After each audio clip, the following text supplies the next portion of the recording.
खोजना, फिर ईश्वर को समझना और उसके बाद दोनों के बीच के संबंध को जानना है। फिर बाद में अपने मन और हृदय को सभी अशुद्धियों और बुराइयों से शुद्ध करने की कोशिश करना है। फिर ईश्वर के प्रति प्रेम विकसित करना और आध्यात्मिक दुनिया में वापस जाना है। और ये सब कुछ शुरू होता है जब इंसान खुद को और अपने जीवन के बारे में जानने के बारे में सोचता है। वेदांत का एक मंत्र है जिससे हम इस बात को अच्छी तरह से समझ सकते हैं, और वो है अथातो ब्रह्म जिज्ञासा। इसका ये मतलब है कि सबसे पहले इंसान धरती पर आया क्योंकि वो भगवान से दूर आनंद लेना चाहता था। तो ये भौतिक संसार हमारे लिए बनाया गया और यहाँ हमें भेजा गया। लेकिन बहुत समय तक इंसान को इस भौतिक दुनिया में सुख मिला नहीं। इसलिए हरे कृष्ण महामंत्र या फिर इसके जैसे और भी ईश्वर के मंत्रों का जाप करके और वैदिक ग्रंथों में लिखे हुए मन की आजादी के 4 नियम सिद्धांतों का पालन करके कोई भी आध्यात्मिक दुनिया में वापस जा सकता है, मन को पवित्र और शांत कर सकता है, जिसे आजकल करना बहुत ही मुश्किल होता जा रहा है। हिंदू धर्म में लिखे हुए वैदिक शास्त्रों और उपनिषदों का यही सार है। आज की जिंदगी में हर इंसान खुद को जानने के लिए बेचैन है।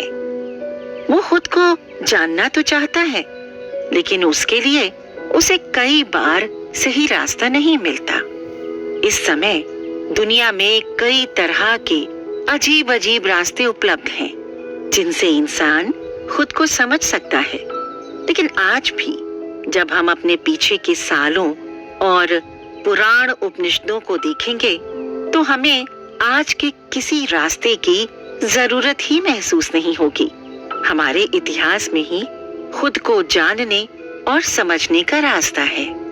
उसी कड़ी में हम आज एक ऐसे उपनिषद की बात करेंगे जिससे न सिर्फ हम अपना प्रेजेंट सुधार सकते हैं, बल्कि अपने पास्ट और फ्यूचर को भी अच्छी तरह से समझ सकते हैं।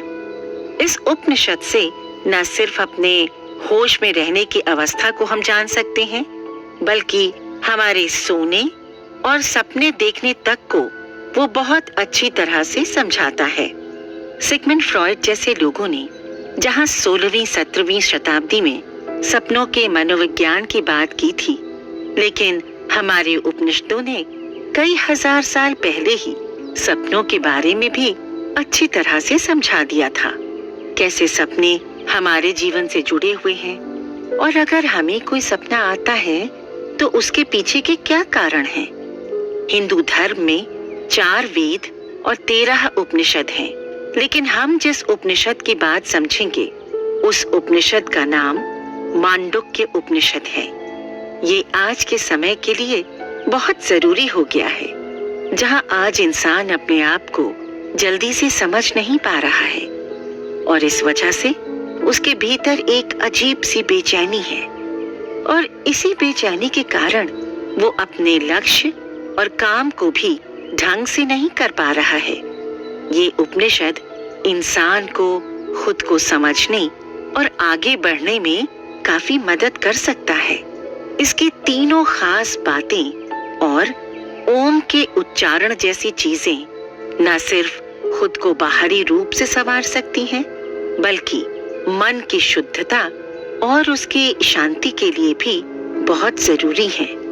आज हर कोई बाहरी आडंबरों से खुद को सजाए हुए है और उसमें ही खुशी तलाश रहा है, पर जब उसमें खुशी है ही नहीं तो मिलेगी कैसे।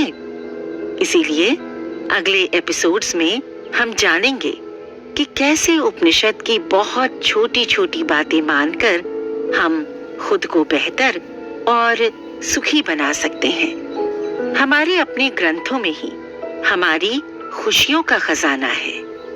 मांडुक्य उपनिषद मन, बुद्धि और आत्मा के बीच के संबंध के बारे में बताता है। वो हमें जीवन के कई पहलुओं में मदद करता है।